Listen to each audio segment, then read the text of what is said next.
अध्याय 1 कुरुक्षेत्र के युद्ध स्थल में सैन्य निरीक्षण।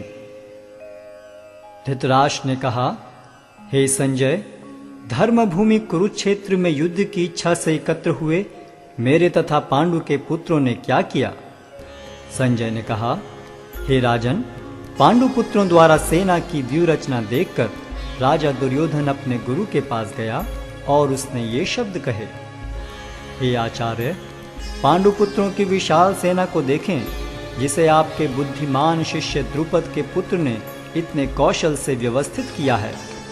इस सेना में भीम तथा अर्जुन के समान युद्ध करने वाले अनेक वीर धनुर्धर हैं, यथा महारथी युयुधान, विराट तथा द्रुपद। इनके साथ ही धृष्टकेतु, चेकितान, काशीराज, पुरुजित, कुंतीभोज तथा शैब्य जैसे महान शक्तिशाली योद्धा भी हैं। पराक्रमी युधामन्यु, अत्यंत शक्तिशाली उत्तमौजा, सुभद्रा का पुत्र तथा द्रौपदी के पुत्र, ये सभी महारथी हैं। किंतु हे ब्राह्मण श्रेष्ठ, आपकी सूचना के लिए मैं अपनी सेना के उन नायकों के विषय में बताना चाहूँगा जो मेरी सेना को संचालित करने में विशेष रूप से निपुण हैं। मेरी सेना में स्वयं आप, भीष्म, कर्ण, कृपाचार्य, अश्वत्थामा, विकर्ण तथा सोमदत्त का पुत्र भूरिश्रवा आदि हैं, जो युद्ध में सदैव विजयी रहे हैं। ऐसे अनेक वीर भी हैं जो मेरे लिए अपना जीवन त्याग करने के लिए उद्यत हैं। वे विविध प्रकार के हथियारों से सुसज्जित हैं और युद्ध विद्या में निपुण हैं। हमारी शक्ति अपरिमेय है और हम सब पितामह द्वारा भली भांति संरक्षित हैं, जबकि पांडवों की शक्ति भीम द्वारा भली भांति संरक्षित होकर भी सीमित है। अतएव सैन्य व्यूह में अपने अपने मोर्चों पर खड़े रहकर आप सभी भीष्म पितामह को पूरी सहायता दें। तब कुरुवंश के वयोवृद्ध परम प्रतापी एवं वृद्ध पितामह ने सिंह गर्जन की सी ध्वनि करने वाले अपने शंख को उच्च स्वर में बजाया, जिससे दुर्योधन को हर्ष हुआ। तत्पश्चात शंख, नगाड़े, बिगुल, तुरही तथा सिंह सहसा एक साथ बज उठे। वह समवेत स्वर अत्यंत कोलाहलपूर्ण था। दूसरी ओर से श्वेत घोड़ों द्वारा खींचे जाने वाले विशाल रथ पर आसीन कृष्ण तथा अर्जुन ने अपने अपने दिव्य शंख बजाए। भगवान कृष्ण ने अपना पांचजन्य शंख बजाया, अर्जुन ने देवदत्त शंख तथा अति भौजी एवं अति मानवीय कार्य करने वाले भीम ने पौंड्र नामक भयंकर शंख बजाया। हे राजन, कुंती पुत्र राजा युधिष्ठिर ने अपना अनंत विजय नामक शंख बजाया तथा नकुल और सहदेव ने सुघोष एवं मणिपुष्पक शंख बजाए। महान धनुर्धर काशीराज, परम योद्धा शिखंडी, धृष्टद्युम्न, विराट, अजय सात्यकी, द्रुपद, द्रौपदी के पुत्र तथा सुभद्रा के महाबाहु पुत्र आदि सबों ने अपने अपने शंख बजाए। इन विभिन्न शंखों की ध्वनि कोलाहल पूर्ण बन गई, जो आकाश तथा पृथ्वी को शब्दायमान करती हुई धृतराष्ट्र के पुत्रों के हृदय को विदीर्ण करने लगी। उस समय हनुमान से अंकित ध्वजा लगे रथ पर आसीन पांडु पुत्र अर्जुन अपना धनुष उठाकर तीर चलाने के लिए उद्यत हुआ। हे राजन, धृतराष्ट्र के पुत्रों को व्यूह में खड़ा देखकर अर्जुन ने श्री कृष्ण से ये वचन कहे। अर्जुन ने कहा, हे अच्युत, कृपा करके मेरा रथ दोनों सेनाओं के बीच ले चलें, जिससे मैं यहाँ उपस्थित युद्ध की अभिलाषा रखने वालों को और शस्त्रों की इस महान परीक्षा में जिनसे मुझे संघर्ष करना है उन्हें देख सकूं। मुझे उन लोगों को देखने दीजिए जो यहाँ पर धृतराष्ट्र के दुर्बुद्धि पुत्र दुर्योधन को प्रसन्न करने की इच्छा से लड़ने के लिए आए हुए हैं। संजय ने कहा, हे भरतवंशी, अर्जुन द्वारा इस प्रकार संबोधित किए जाने पर भगवान कृष्ण ने दोनों दलों के बीच में उस उत्तम रथ को लाकर खड़ा कर दिया।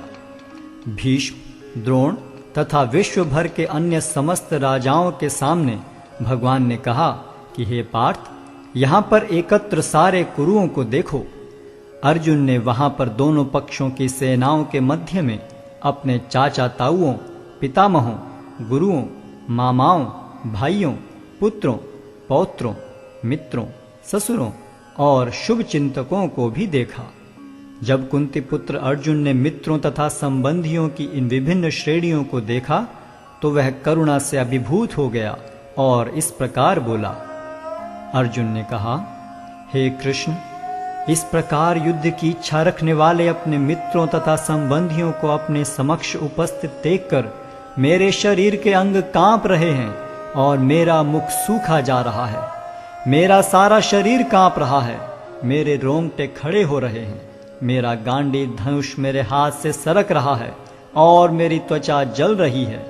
मैं यहाँ अब और अधिक खड़ा रहने में असमर्थ हूँ। मैं अपने को भूल रहा हूँ और मेरा सिर चकरा रहा है। हे कृष्ण, मुझे तो केवल अमंगल के कारण दिख रहे हैं। हे कृष्ण, इस युद्ध में अपने ही स्वजनों का वध करने से न तो मुझे कोई अच्छाई दिखती है और न मैं उससे किसी प्रकार की विजय, राज्य या सुख की इच्छा रखता हूँ। हे गोविंद, हमें राज्य, सुख अथवा इस जीवन से क्या लाभ, क्योंकि जिन सारे लोगों के लिए हम उन्हें चाहते हैं वे ही इस युद्ध भूमि में खड़े हैं। हे मधुसूदन, जब गुरुजन, पितृगण, पुत्रगण, पितामह, मामा, ससुर, पौत्रगण, साले तथा अन्य सारे संबंधी अपना अपना धन एवं प्राण देने के लिए तत्पर हैं और मेरे समक्ष खड़े हैं, तो फिर मैं इन सब को क्यों मारना चाहूंगा, भले ही वे मुझे क्यों न मार डालें। हे जीवों के पालक, मैं इन सबों से लड़ने को तैयार नहीं, भले ही बदले में मुझे तीनों लोग क्यों न मिलते हों। इस पृथ्वी की तो बात ही छोड़ दें। भला धृतराष्ट्र के पुत्रों को मारकर हमें कौन सी प्रसन्नता मिलेगी। यदि हम ऐसे आतताइयों का वध करते हैं तो हम पर पाप चढ़ेगा। अतः यह उचित नहीं होगा कि हम धृतराष्ट्र के पुत्रों तथा उनके मित्रों का वध करें। हे लक्ष्मीपति कृष्ण, इससे हमें क्या लाभ होगा और अपने ही कुटुंबियों को मारकर हम किस प्रकार सुखी हो सकते हैं।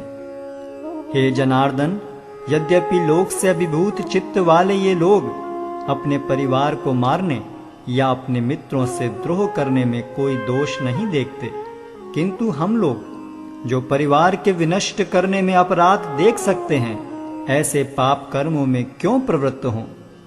कुल का नाश होने पर सनातन कुल परंपरा नष्ट हो जाती है और इस तरह शेष कुल भी अधर्म में प्रवृत्त हो जाता है। हे कृष्ण, जब कुल में अधर्म प्रमुख हो जाता है तो कुल की स्त्रियां दूषित हो जाती हैं और स्त्रीत्व के पतन से हे वृष्णिवंशी अवांछित संतानें उत्पन्न होती हैं।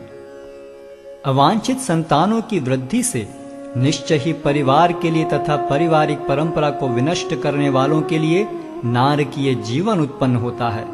ऐसे पतित कुलों के पुरखे गिर जाते हैं, क्योंकि उन्हें जल तथा पिंडदान देने की क्रियाएं समाप्त हो जाती हैं। जो लोग कुल परंपरा को विनष्ट करते हैं और इस तरह अवांछित संतानों को जन्म देते हैं, उनके दुष्कर्मों से समस्त प्रकार की सामुदायिक योजनाएं तथा पारिवारिक कल्याण कार्य विनष्ट हो जाते हैं। हे प्रजापालक कृष्ण, मैंने गुरु परंपरा से सुना है कि जो लोग कुल धर्म का विनाश करते हैं वे सदैव नरक में वास करते हैं। ओहो, कितने आश्चर्य की बात है कि हम सब जघन्य पाप कर्म करने के लिए उद्यत हो रहे हैं। राज्य सुख भोगने की इच्छा से प्रेरित होकर हम अपने ही संबंधियों को मारने पर तुले हैं। यदि शस्त्रधारी धृतराष्ट्र के पुत्र मुझ निहत्थे तथा रणभूमि में प्रतिरोध न करने वाले को मारें तो यह मेरे लिए श्रेयस्कर होगा। संजय ने कहा, युद्ध भूमि में इस प्रकार कहकर अर्जुन ने अपना धनुष तथा बाण एक ओर रख दिया और शोक संतप्त चित्त से रथ के आसन पर बैठ गया।